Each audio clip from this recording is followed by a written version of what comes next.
By the power of Grayskull.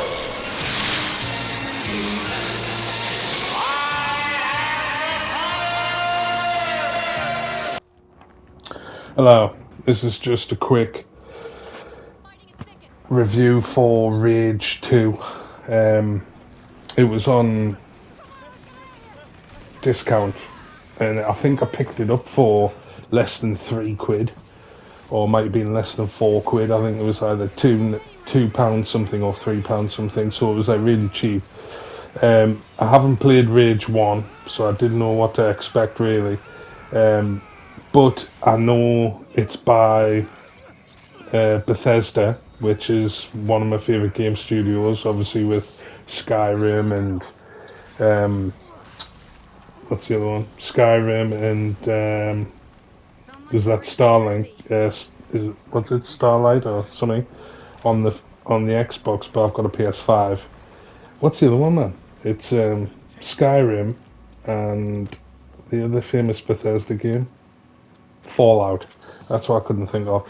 So and it's done by Avalanche Studios as well, who've done Snow Runners and Mud Runners. If you ever played them games, they're fucking mad. And the Expeditions, the new one that's just come out. But it's basically a first-person shooter, and it's like set in the future, I'm guessing, or like a dystopian like world. The map's massive. And it's like a free roaming open map, so you get plenty of chance to just go and explore. It's a bit like Mad Max, if you've ever played the Mad Max game. And it's quite similar. You get a lot of vehicles, you can upgrade your vehicles, you can... this is the vehicle that you get when you first start.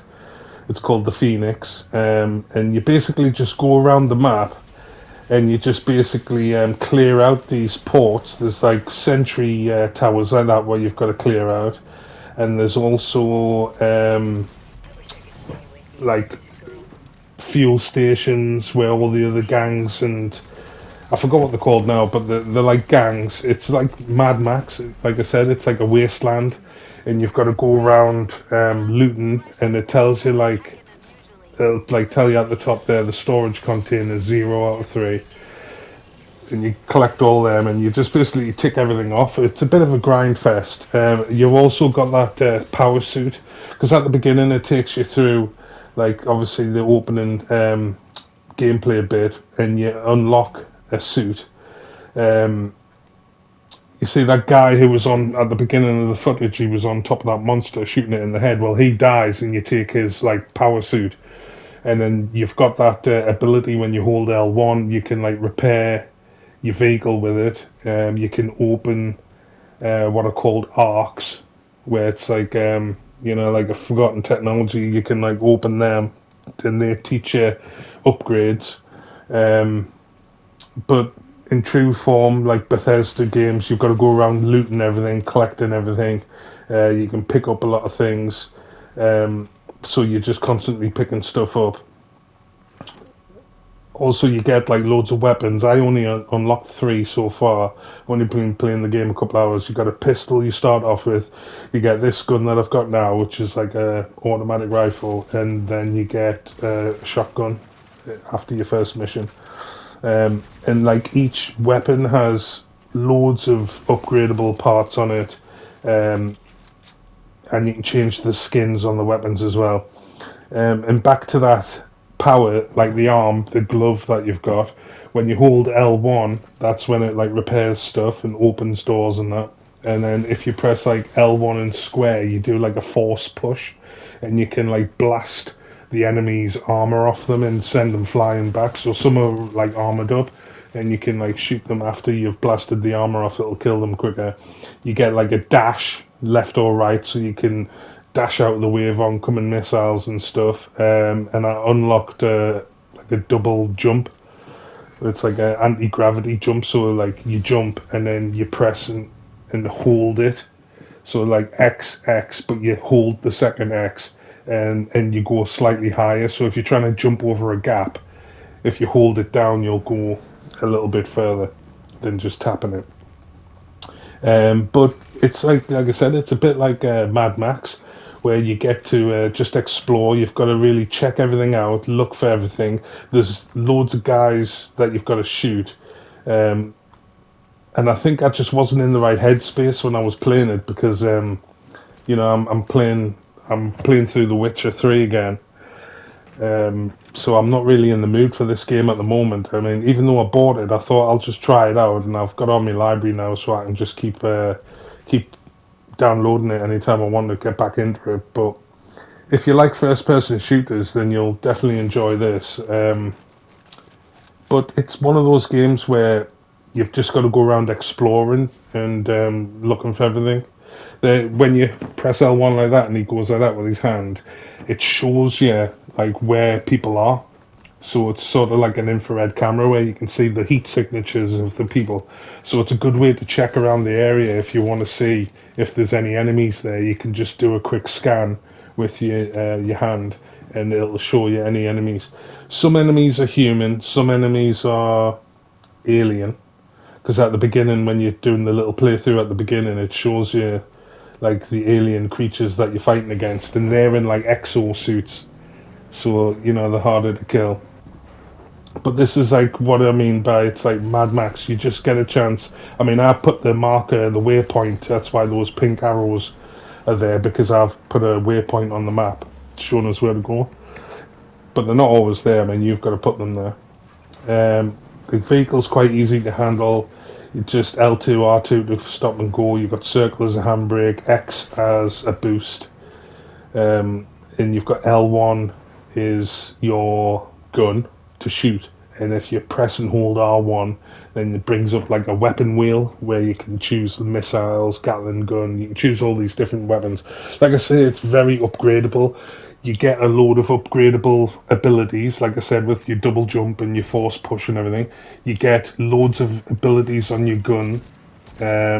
Just ones where it's like, if you swap a weapon out with triangle, because that's how you swap your weapon. So if I was shooting this rifle and I was running out of bullets, I could swap to my pistol.